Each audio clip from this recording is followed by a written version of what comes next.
okay, so we've understood society, we've understood where the problem is, but now post the problem, what are the psychological, how does it affect someone psychologically? Let's say, okay, I am now expectant. I didn't know that I could even get pregnant just by that. Like, unajua, there are a lot of ladies who just don't know that it just can happen. Like, it can happen anytime, and there's no timeline for it, and there's nothing you can do about it. Now it's happened, it's affecting me psychologically, my mom is on my case, my parents don't even want me in the house, so what am I going to do? Because some people even get affected so much and resort in things like suicide. So how do they equip themselves psychologically, and especially when it comes to rape, whereby you think everyone is going to shun you, everyone is going to stigmatize you, you're the one who tempted that man to do that. So how do they equip themselves with that psychological stability?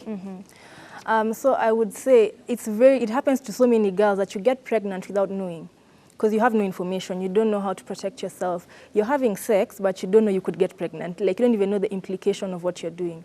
So I got pregnant at 18, and that was the first thing I was like, could I even get pregnant? You know, I was like, no, how did I get pregnant? But the thing is, you have to also move on, accept. But the first thing, you also have to look for information. Sometimes as a girl, you might not be able to find people to talk to, because especially if you're feeling the shame. So you need to find, if it's online, look for information. If you can go to hospital and ask for information, don't be ashamed to look for information.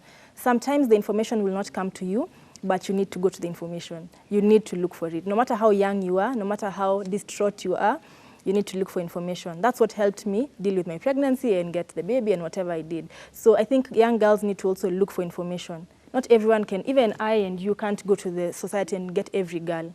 Some of them have to come to us. So if you're watching us, you can come to us and, you know, come and say, hey, I need this help, and we would be able to help.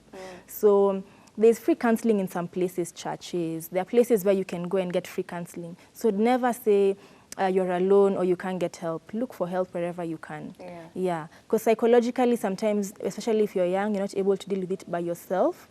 But if you can look for a support system, people who don't judge, people who are there for you, not only professional support, friends and family who don't judge you, then it's possible to be okay psychologically. And I think it's very, very inspiring, especially for you, because a lot of people usually think I'm alone. Like, once I go through this particular situation, it's over. Like, it's the end of the world. You can see that it's not the end of the world. She is a phenomenal woman right now, moved past that, and is helping other people. So thank you so much.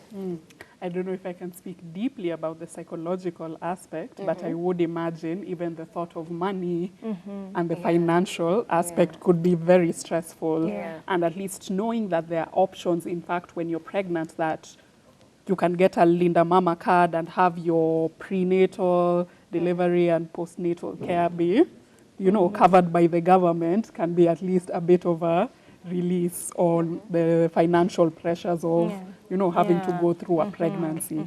I definitely can't speak to the heavy psychological aspects, but I'm glad we have both lived experience and professional experience here with us.